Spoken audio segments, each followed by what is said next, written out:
তো hey guys, welcome to new blog. তো guys এখন আমি আছি পাড়ার মাঠে। তো পাড়ার মাঠে আমি একা নই, আমাদের পাড়ার ছেলে সবাই রয়েছে। তো ক্যামেরাম্যান একটু দেখো সবাইকে।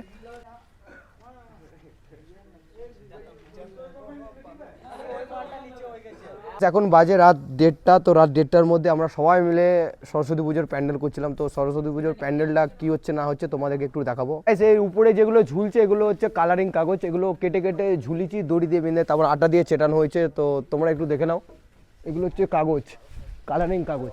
এই যে দেয়ালটা দেখতে পাচ্ছ, দেয়ালটা মানে একদম নোংরা হয়ে গেছে, মানে একদম নোংরা কালো হয়ে গেছে। আমাদের কাছে মানে টাকা পাকা নেই, এই জন্য ঘষে একটু পরিষ্কার করা দেওয়া হচ্ছে। আর যে ঘষছে ওটা আমার দাদা। তো দাদা মানে ফ্রিতে খাটতে খুব ভালোবাসে। একটু হাই করে দাও, ভালো করে হাই করে দাও, ওরকম হয় না। হ্যাঁ, একটু ফ্রিতে কাটতে খুব ভালোবাসে।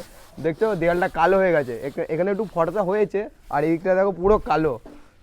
মানে হাফ প্যান্ট পরে কাজ করতে এতটা মানে ভালোবাসে, কাজ করতে ফ্রিতে কাজ করতে এতটা ভালোবাসে। আর এদিকে একজন আছে ঝাড় দিচ্ছে। তোমাদেরকে দেখাবো সরস্বতী পুজোর মেন প্যান্ডেলটা কি দিয়ে আমরা তৈরি করছি, একদম সবাই মিলে একদম রাত পর্যন্ত খেটে। তো চলো দেখে আসি। তোমরা সবাই দেখতে পাচ্ছ পুজোর মেন প্যান্ডেলটা আধার কার্ড দিয়ে তৈরি করা। তো আধার কার্ডে আমাদের যা যা থাকে সবই লেখা আছে এখানে, নাম, ডেট অফ বার্থ, এখানে স্ক্যানারটাও থাকে, সেটাও আছে, দেখতে পাচ্ছ তোমরা সবাই। কমেন্ট করে জানাবে প্যান্ডেলটা কেমন হয়েছে না হয়েছে।